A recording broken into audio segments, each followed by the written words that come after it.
Vijayawada university మంచి భవిష్యత్తు కోసం తెలుగు విద్యార్థులు ఇష్టపడే యూనివర్సిటీ. కాల్ 9059052378 9059052379. అటు స్కూల్ విద్యార్థులు అనుకోండి, లేదంటే కాలేజ్ కి వెళ్లే విద్యార్థులు చాలా మంది ఇప్పుడు స్ట్రెస్ లో ఉంటున్నారు. అది ఏ రీజన్ అయినా కావచ్చు.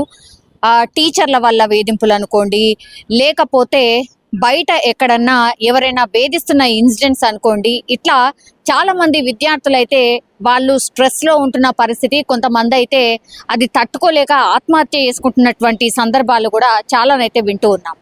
ఈ రోజు తాజాగా హైదరాబాద్ లోనే మరో ఇన్సిడెంట్ జరిగింది. అది కూడా ఒక ఉపాధ్యాయుడి వల్ల ఒక పాప ఇబ్బంది పడింది. కేవలం 8వ తరగతి చదువుతున్న విద్యార్థిని ఇప్పుడు ఇంగ్లీష్ టీచర్ ఇంగ్లీష్లోనే మాట్లాడాలి, నువ్వు తెలుగు ఎట్లా మాట్లాడతావు, తెలుగులో ఎట్లా సమాధానం చెప్తావంటూ ఆమెను కొట్టే ప్రయత్నం చేసిండు. అట్లాగే కొంత అసభ్యంగా కూడా మాట్లాడిండు అని పేరెంట్స్ ఇవాళ డైరెక్ట్గా స్కూల్కి వెళ్ళి, అట్లాగే ఈ టీచర్ ఎవరైతే ఉన్నారో ఇంగ్లీష్కి సంబంధించిన టీచర్, ఆయన పేరు వచ్చేసి పాషా, ఆయనను డైరెక్ట్గా పేరెంట్సే క్వశ్చన్ చేస్తున్న పరిస్థితి అయితే కనిపిస్తోంది. హయత్ నగర్ భాగ్యలతలోని శ్లోక స్కూల్లో ఈ ఇన్సిడెంట్ జరిగింది. సో ఈ 8వ తరగతి చదువుతున్నటువంటి విద్యార్థిని ఎవరైతే ఉన్నారో ఆమెను ఈ కొన్ని క్వశ్చన్స్, మామూలుగా టీచర్ లెసన్స్ లేదంటే ఏదన్నా టాపిక్ మాట్లాడిన తర్వాత అప్పటికప్పుడు లేపి స్టూడెంట్స్ని క్వశ్చన్స్ అడుగుతూ ఉంటారు. సో అది ఇంగ్లీష్ సబ్జెక్ట్ కాబట్టి ఇంగ్లీష్లోనే చెప్పాలంటూ ఇన్సిస్ట్ చేయడం, ఆ తర్వాత ఆమె చెప్పలేకపోవడంతో నువ్వు తెలుగులో ఎట్లా మాట్లాడతావంటూ కొంత దురుసుగానే మాట్లాడిండు, అట్లాగే తిట్టాడు అంటూ ఈమె పేరెంట్స్కి వెళ్ళి చెప్పింది స్టూడెంట్.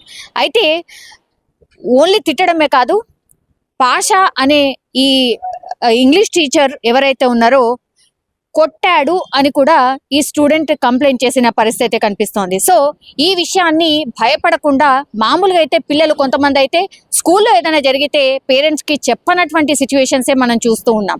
అప్పటికప్పుడు ఏదో అనుకొని నేను ఇన్సల్ట్గా ఫీల్ అయిపోయాను కాబట్టి ఇంకా నాకు మార్గం లేదు, లోపల కుమిలిపోయి చాలామంది ఆ స్ట్రెస్లో ఉంటూ ఇంకా స్టడీ మీద లేదంటే మిగతా ఏ విషయాల మీద ఆసక్తి చూపకపోవడం, ఇట్లాంటివన్నీ చూస్తూ ఉన్నాం. అయితే ఈ పాప మాత్రం నిజంగా ఈ విషయంలో మాత్రం మెచ్చుకోవాల్సిందే. 8వ తరగతి చదువుతున్నటువంటి ఈ పాప ఎక్కడ కూడా వెనక్కి రాకుండా టీచర్, ఈ ఇంగ్లీష్ టీచర్ ఎవరైతే ఈ తెలుగులో ఎందుకు మాట్లాడావు అంటూ కొట్టిన విషయాన్ని, తిట్టిన విషయాన్ని తన పేరెంట్స్కి చెప్పడం జరిగింది. వెంటనే పేరెంట్స్ రియాక్ట్ అయిన పరిస్థితి, అట్లాగే స్కూల్కి వెళ్ళి ఈ పాషా అనే ఈ సార్ ఎవరైతే ఉన్నారో ఆయనను నిలదీసిన సిచ్యువేషన్ అయితే మనకు స్పష్టంగా కనిపిస్తోంది.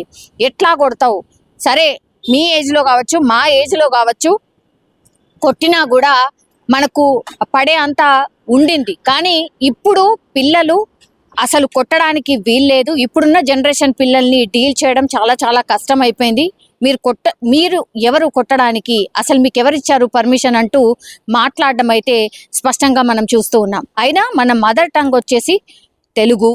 సరే నువ్వు ఇంగ్లీష్ టీచరే కావచ్చు, ఇంగ్లీష్ సబ్జెక్టే నువ్వు టీచ్ చేస్తున్నవి కావచ్చు, కానీ మా పాప అంత కంఫర్టబుల్గా లేదు, ఇంగ్లీష్ మాట్లాడడానికి ఇబ్బంది పడుతోంది. కొన్ని రోజుల పాటు ఇంకొంత టైం ఇస్తే ఆమె కూడా కోపప్ అవుతుంది, ఇంగ్లీష్ మాట్లాడే ప్రయత్నం చేస్తుంది. అంత దానికే నువ్వు తిట్టాలా, కొట్టాలా అంటూ డైరెక్ట్గా ఈ టీచర్ని క్వశ్చన్ చేసిన పరిస్థితి అయితే కనిపిస్తోంది. సో ఇట్లాంటి ఇన్సిడెంట్స్ చూసినప్పుడు పేరెంట్స్ కూడా నిజంగానే వాళ్ళ దృష్టికి రాగానే వెళ్ళి రియాక్ట్ అవ్వడం చాలా చాలా మంచిది. అట్లాగే పిల్లలకి కూడా మీరు చెప్పే ప్రయత్నం చేయండి. ఇట్లాంటి వాళ్ళు ఉంటారు మన చుట్టూ కూడా. సో ఎక్కడ కూడా భయపడకండి. అండ్ ఏమైనా మిస్టేక్ చేసినా సరే మీరు ఖచ్చితంగా మాకు చెప్పండి అనేటువంటి మాట ఈ పేరెంట్స్ వాళ్ళ పిల్లలకు చెప్పారు కాబట్టి ఈ రోజు ఆ పాప వెళ్ళి వాళ్ళ పేరెంట్స్కి చెప్పడం, ఆ తర్వాత వాళ్ళు వెళ్ళి క్వశ్చన్ చేసిన పరిస్థితి అయితే కనిపిస్తోంది. మరి లీగల్లీ ఇప్పుడు ఏమైనా చర్యలు తీసుకుంటుందా ఈ స్కూల్ మీద అనేది కూడా చాలా మంది ఈ విద్యాశాఖకు కూడా కంప్లైంట్ చేసే దిశగా కూడా పేరెంట్స్ ఆలోచిస్తున్నట్టుగా కూడా మనకు తెలుస్తోంది. అట్లాగే ఈ విద్యార్థి సంఘాల నాయకులు కూడా దీని మీద రియాక్ట్ అయ్యారు. ఇట్లాంటి స్కూల్స్ కోకొల్లలుగా ఉన్నాయి. ఇట్లా స్టూడెంట్స్ ని వేధిస్తున్న స్కూల్స్ ఉన్నాయి. అది ఫీజే కావచ్చు, లేదంటే ఇట్లా హెరాస్మెంటే కావచ్చు, ఇట్లా చాలా ఉన్నాయి ఇష్యూస్. విద్యాశాఖలో చాలా ఉన్నాయి. ఇట్లాంటి ఇష్యూస్ ని చాలా సెన్సిటివ్ గా అండ్ చాలా పకడ్బందీగా అండ్ స్ట్రిక్ట్ గా ప్రభుత్వాలు కూడా ఆలోచించాల్సిందే వీటిపైన అన్నటువంటి రిక్వెస్ట్ వీళ్ళు కూడా చేస్తున్న పరిస్థితి అయితే కనిపిస్తోంది. కానీ అగైన్ మళ్ళా ఒక స్టూడెంట్ అయితే ఇట్లా స్కూల్ ప్రిమిసెస్ లో ఒక ఉపాధ్యాయుడు ఎవరైతే డైలీ వాళ్ళకు పాఠాలు చెప్పే ఉపాధ్యాయుడు వల్లనే ఈమె ఇబ్బంది పడిన సిచ్యువేషన్ అయితే కనిపిస్తోంది. అది ఎక్కడో కాదు, హైదరాబాద్లోని ఏరియా వచ్చేసి హైదరాబాద్లోని హయత్ నగర్ భాగ్యలతలోని శ్లోకా స్కూల్లో 8వ తరగతి ఇబ్బంది పడిన సిచ్యువేషన్. ప్రాబ్లం అతనితోటి, అతని బిహేవియర్ తోటి. సార్ లవ్ స్టోరీస్ ఎందుకు సార్ మీకు? సార్ లవ్ గురించి మాట్లాడాల్సిన అవసరం ఏముంది? లేదా నా డాటర్ ఏమన్నా లవ్ స్టోరీస్ మెయింటైన్ చేస్తారా? సార్ ప్రామిస్ వద్దు సార్.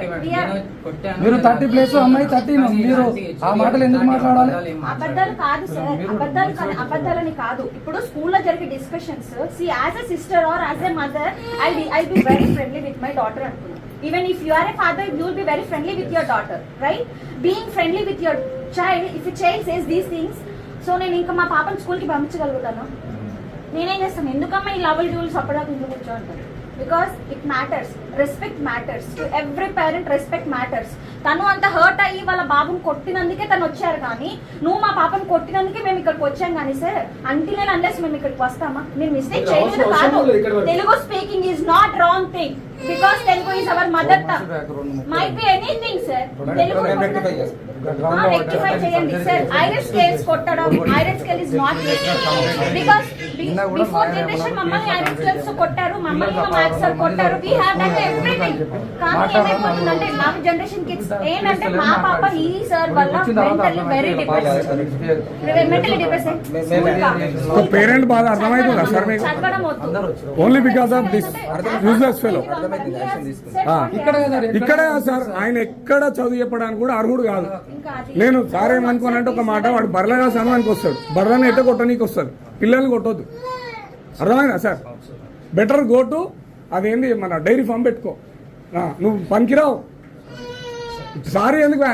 బుద్ధి ఉండాలి నీకు ఉపాధ్యాయుడి స్థానంలో ఉండి. పిల్లలు మా దగ్గర 4 గంటలు స్కూల్లో 10 గంటలు మీరే అడగాలి సార్. నీకే సేమ్ సార్, సేమ్ నీకు. మా దగ్గర 8 గంటలు వచ్చి నిద్రపోతాడు, 4 గంటలు మేకతో ఉంటారు, 14 గంటలు మాకు 10 గంటలు మీకు ఇస్తున్నాం. మీకు సేమ్, మాకు కాదు సార్. మా అబ్బాయి సార్, మా అబ్బాయి మీ అబ్బాయి చెప్పండి. ఈవినింగ్ వస్తే 4 అవర్స్ ఉంటాడు, మళ్ళీ 2 అవర్స్ ట్యూషన్, మళ్ళీ పడుకుంటాడు. వచ్చి తిన్నారా పడుకో అంటే తినే దగ్గర ఒక హాఫ్ అన్ అవర్, గంట 2 గంటలు, పొద్దున 2 గంటలు మాతో ఉండేది పిల్లలు. 4 గంటలు మాతో ఉంటే ఎక్కువ పిల్లలు. సరిదిద్దుకుంటాం, తప్పు జరిగిన మాట వస్తేనే మేము సరిదిద్దుకుంటాం, రెక్టిఫై చేస్తాం. మా సార్ తరఫున జరిగిందో, ఎట్లా జరిగిందో, ఏం జరిగిందో అన్నీ కూడా. So whatever you give parent complaint to your parents, they'll come and ask, and we have to ask you, sir. See, even if it's your daughter, will you accept it? Even if it's your daughter, will you accept it, sir? No, right? Then how can you beat my daughter? Just for talking in Telugu? Okay, my daughter has done a mistake talking in Telugu. Is that the way to punish her, sir? Is that the way to threaten her, sir? Sir ఇప్పుడు జరగదు, చేయదు. Already last time complaint ఇస్తేనే నువ్వు ఎన్నిసార్లు complaint ఇస్తే అన్నిసార్లు punishment ఉంటుందని చెప్పి బెదిరించినావంట. ఈ మాట నా బిడ్డ నువ్వు అనలేదని మాత్రం అనకండి, ఊరిగా చెప్పాలి. దేనికి